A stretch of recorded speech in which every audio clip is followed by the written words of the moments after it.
Hello everyone, मैं हूं doctor Ravneet. और बहुत से लोग ना मुझसे एक क्वेश्चन पूछते हैं, क्या कॉस्मेलैंड 2 क्रीम यूज़ करने से बिना कॉस्मेलैंड पील किए आपका मेलाज़्मा ठीक हो सकता है या नहीं। तो ये वीडियो ना कॉस्मेलैंड 2 क्रीम के बारे में है। मैंने 1 साल तक इस क्रीम को यूज़ किया है और इस वीडियो में मैं अपना एक्सपीरियंस जो है कॉस्मेलैंड 2 यूज़ करने का वो आप लोगों के साथ शेयर करूँगी। अगर आप मेरे चैनल पे नए हो तो मेरे चैनल को सब्सक्राइब कर दीजिए, क्योंकि मेरा चैनल जो है ना वो स्पेशली मेलाज़्मा और पिगमेंटेशन वाले लोगों के लिए है। मैं इस चैनल पे जो न्यू इन्फॉर्मेशन है अबाउट मेलाज़्मा और पिगमेंटेशन ट्रीटमेंट की वो शेयर करती रहती हूँ। तो शुरू करते हैं कॉस्मेलैंड 2 क्रीम के रिव्यूज़। ये जो क्रीम है कॉस्मेलैंड 2 क्रीम, ये मीज़ोस्टैटिक कंपनी की है और ये दिखने में कुछ ऐसी पैकेजिंग में आती है। मतलब ये ग्लास की पैकेजिंग है और अंदर से ये ऐसी दिखती है। अब अगर मैं इसकी कंसिस्टेंसी की बात करूँ ना, तो ये क्रीम जो है वो थिक है। कंसिस्टेंसी में कुछ ऐसी है, तो ये थिक है कंसिस्टेंसी में। ये ईजिली जो होती है ना, ये आपकी स्किन पे अब्जॉर्ब नहीं होती है। तो ये थोड़ी सी थिक क्रीम है, लगाने के बाद भी थोड़ा सा जो कलर है ना ये छोड़ जाती है। तो ये ऐसी ऐसी दिखती है। इस क्रीम को फर्स्ट टाइम यूज़ किया था तब मैंने कॉस्मेलैंड पील किया था। कॉस्मेलैंड पील किट में ही ये क्रीम आई थी। तो कॉस्मेलैंड पील जब मैंने किया था उससे मेरा मेलाज़्मा काफ़ी चला गया था, लेकिन वो 100% ठीक नहीं हुआ। उसके बाद मैंने 1 साल तक इस क्रीम को यूज़ किया है। अब बात करते हैं इसके इंग्रेडिएंट्स की, कि ऐसे कौन से। सबसे पहले जो इसके एक्टिव इंग्रेडिएंट है मैं वही आपके साथ शेयर करूंगी, कि जो इंग्रेडिएंट पिगमेंटेशन पे काम करते हैं। तो सबसे जो पहला इंग्रेडिएंट है इसमें है एजेलिक एसिड। तो एजेलिक एसिड भी जो है वो टायरोसिनेस एंजाइम जो मेलानिन बनाती है, जो एंजाइम पिगमेंट बनाती है, उस पर काम करता है। उसके अलावा इसमें है सोडियम एस्कॉर्बाइल फॉस्फेट। अब सोडियम एस्कॉर्बाइल फॉस्फेट विटामिन सी होता है और विटामिन सी है मास्टर इंग्रेडिएंट, जो कि एज एंटीऑक्सीडेंट भी काम करता है। विटामिन सी जो होता है फ्री रेडिकल्स को ख़त्म करता है। विटामिन सी जो होता है वो टायरोसिनेस एंजाइम, जो एंजाइम मेलानिन को बनाती है, जो एंजाइम डार्क पैचेस को बनाती है, उस एंजाइम को जो है विटामिन सी वो इनहिबिट करता है। उसके बाद इसमें इंग्रेडिएंट है एक कोजिक एसिड। फिर वही कोजिक एसिड भी जो होता है पिगमेंटेशन को कम करता है, एंटीऑक्सीडेंट का काम करता है। कोजिक एसिड भी टायरोसिनेस एंजाइम को इनहिबिट करता है। उसके बाद इसमें है अल्फा अर्ब्यूटिन। अल्फा अर्ब्यूटिन भी जो होता है वो हाइड्रोक्विनोन में कन्वर्ट हो जाता है। ऐसा बताया जाता है कि वो भी हाइड्रोक्विनोन में कन्वर्ट हो जाता है। तो हाइड्रोक्विनोन इटसेल्फ जो होता है वो पिगमेंटेशन को इनहिबिट करता है। तो जो अल्फा अर्ब्यूटिन है वैसे वो वीक फॉर्म होता है, हाइड्रोक्विनोन से काफ़ी वीक होता है। बेसिकली हाइड्रोक्विनोन अगर हम यूज़ करते हैं तो उसके कुछ साइड इफ़ेक्ट्स होते हैं जो कि अल्फा अर्ब्यूटिन के नहीं होते। तो ये भी एक अच्छा इंग्रेडिएंट होता है पिगमेंटेशन को कम करने के लिए। नियासिनामाइड, अब नियासिनामाइड भी पिगमेंटेशन को कम करता है। उसके बाद है tocopherol acetate. Tocopherol acetate vitamin E होता है और वो भी एक एंटीऑक्सीडेंट है और पिगमेंटेशन को कम करता है, फ्री रेडिकल्स को ख़त्म करता है। Retinyl palmitate. Retinyl palmitate is a form of vitamin A. तो विटामिन सी भी इसमें है, विटामिन ई भी इसमें है, नियासिनामाइड भी इसमें है और विटामिन ए भी इसमें है। सैलिसिलिक एसिड, तो BHA यानी कि सैलिसिलिक एसिड। सैलिसिलिक एसिड का काम होता है कि वो हमारी स्किन की ऊपर वाली लेयर्स जिसमें पिगमेंटेशन होता है उनका रिमूवल में हेल्प करता है। तो वो जो लेयर्स हैं वो जल्दी जल्दी स्किन से उतर जाएं, कि पिगमेंटेशन स्किन से उतर जाए, तो उसमें जो है सैलिसिलिक एसिड काम करता है। फाइटिक एसिड है। फाइटिक एसिड भी एंटीऑक्सीडेंट होता है और स्किन की ऊपर वाली लेयर को उतारता है, मतलब फास्टन अप करता है, स्किन की रिजुविनेशन को तेज करता है, पीलिंग एजेंट का काम करता है लाइक सैलिसिलिक एसिड। तो फाइटिक एसिड भी इसमें है। अब इसमें ना बहुत से इंग्रेडिएंट है, जैसे एजिलिक एसिड हो गया, कोजिक एसिड हो गया, niacinamide, vitamin C, vitamin A. तो ये सारे जो इंग्रेडिएंट्स हैं वो मेलानिन को कम करते हैं। अब ये क्रीम इसीलिए इफेक्टिव भी है क्योंकि इसमें बहुत सारे इंग्रेडिएंट हैं जो पिगमेंटेशन पे काम करते हैं। पहले तो वो पिगमेंटेशन पे काम करते हैं वो इंग्रेडिएंट है, और सेकेंडली जो हमारी पहले वाली स्किन में पिगमेंट होता है उसको पील करने में हेल्प करते हैं जो ingredient like phytic acid, salicylic acid, ये भी इस क्रीम में है। तो near about I think 10 ingredients इसमें होंगे जो पिगमेंटेशन को हेल्प कर रहे हैं। तो इसीलिए ये जो क्रीम है ना ये पिगमेंटेशन पे इफेक्टिव होती है। अब सेम ही इंग्रेडिएंट कॉस्मेलैंड पील में भी होते हैं, यानी कि जो कॉस्मेलैंड 1 होती है कॉस्मेलैंड वन पील होती है उसी में भी सेम इंग्रेडिएंट है, लेकिन उनकी जो कंसंट्रेशन है शायद वो ज़्यादा होती है। अब इसमें ना कंसंट्रेशन नहीं लिखी। अब किसी भी इंग्रेडिएंट की कंसंट्रेशन कितनी है वो भी बहुत मैटर करता है, लेकिन इस क्रीम में उनकी कंसंट्रेशन नहीं लिखी है, तो हमें नहीं पता कि ये जो इंग्रेडिएंट हैं वो किस कंसंट्रेशन में हैं इसमें। जैसे कि एजिलिक एसिड अगर हम 20% कंसंट्रेशन पे यूज़ करते हैं तो अकेला एजिलिक एसिड जो होता है वो मलाजमा पे इफेक्टिव होता है। अब हमें नहीं पता कि इस क्रीम में कितना एजिलिक एसिड है। तो मैं आपको बता देती हूँ कि फर्स्ट टाइम जब मैंने इसको यूज़ किया था डेफिनेटली तब मैंने पील की थी और पील के साथ काफ़ी रिजल्ट्स आए थे। कॉस्मेलैंड पील यूज़ करने के बाद मेरा मेलाज़मा आई थिंक 70-80% ठीक हो गया था और बहुत ज़्यादा स्किन पे ग्लो भी आया था। उसके बाद मैंने ये कॉस्मेलैंड 2 क्रीम यूज़ करनी शुरू कर दी। यार जब तक मैंने इसको यूज़ किया है ना, क्या ही ग्लो थी फेस पे, इतना ज़्यादा ग्लोइंग फेस रहता था।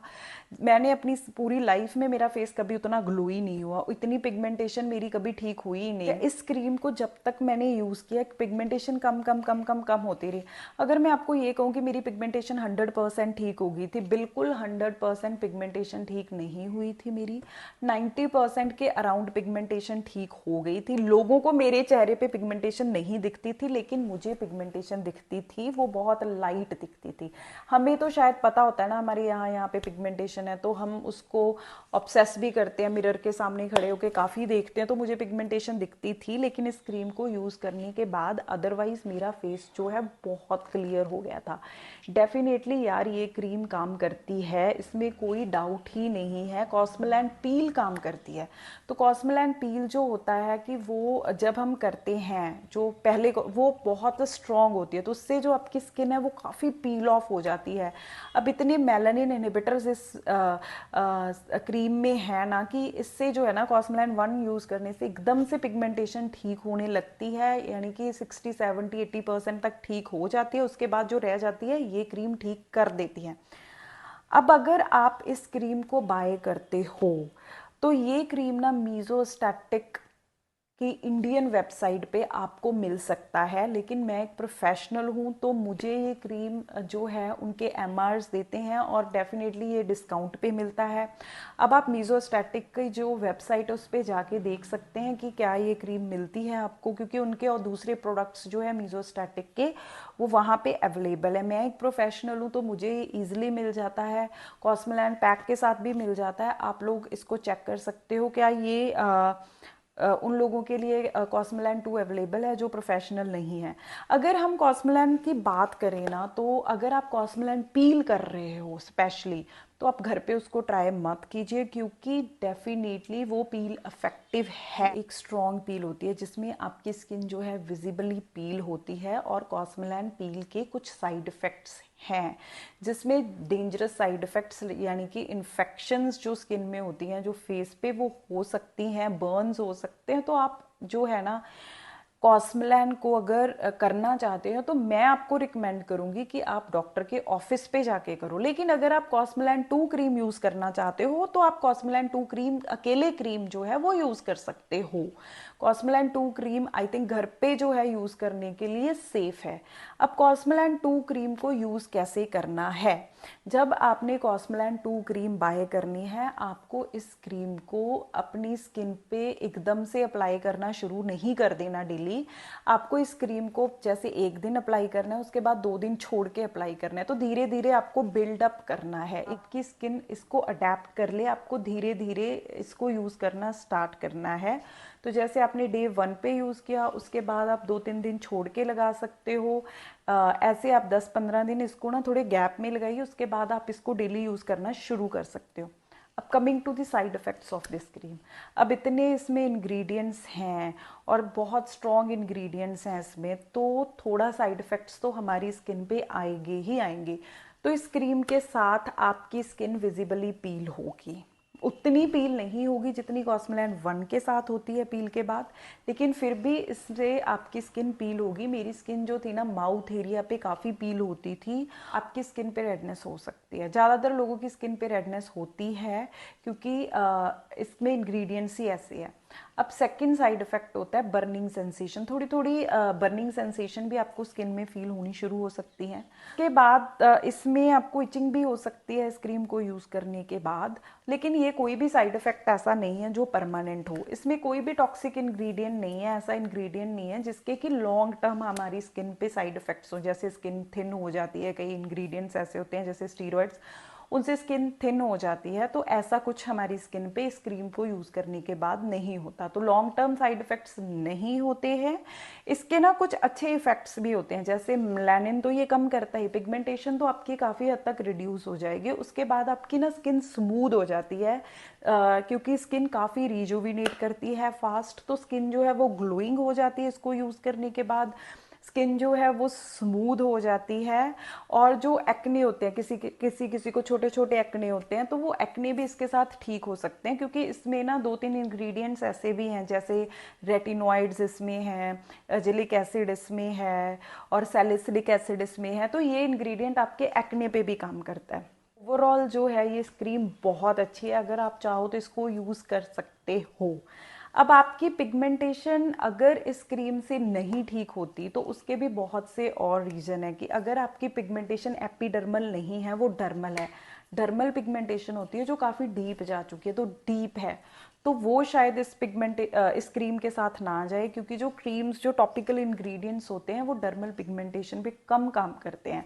और अगर आपकी पिगमेंटेशन मिलाज्मा नहीं है, पोस्ट इन्फ्लामेटरी पिगमेंटेशन है जो कि एक्ने के बाद हो जाती है, वो इस क्रीम के साथ जो है वो ठीक हो सकती है। इस क्रीम को यूज़ करना शुरू करोगे तो रात को यूज़ करना शुरू कीजिए, डे में इस क्रीम को ना लगाएं, क्योंकि डे में हमारी स्किन जो है बहुत सेंसिटिव होती है अल्ट्रा वायलेट रेज को, सन की रेज को, तो ये क्रीम उसको और सेंसिटिव कर देती है। अगर आप इस क्रीम को यूज़ करोगे तो इसके साथ सनस्क्रीन इज़ मस्ट। अब जो इसके साथ सनस्क्रीन आता है मीज़ोस्टैटिक का, वो भी बहुत अच्छा सनस्क्रीन है, वो भी बहुत इफेक्टिव होता है। उसमें भी कुछ इंग्रेडिएंट्स ऐसे हैं जो पिगमेंटेशन पे काम करते हैं, तो नेक्स्ट जो वीडियो है मैं ज़रूर मीज़ोस्टैटिक के सनस्क्रीन पे भी बनाऊंगी। मेरी पिगमेंटेशन जो है इस क्रीम ने काफ़ी हद तक कम कर दी थी, मैंने सनस्क्रीन भी रेगुलरली यूज़ किया था, और मेरी स्किन बहुत ग्लोई भी हो गई थी जब मैं इसको यूज़ करती थी। लेकिन उसके बाद मैं प्रेग्नेंट हो गई, और प्रेगनेंसी इज़ अ स्टेट जहाँ पे काफ़ी हार्मोन्स जो हैं वो चेंज हो जाते हैं, और पिगमेंटेशन का जो नंबर 1 कॉज होता है ना, वो होता है हार्मोनल इम्बैलेंस। तो उसकी वजह से मेरा मिलाजमा जो है वो वापस आ गया।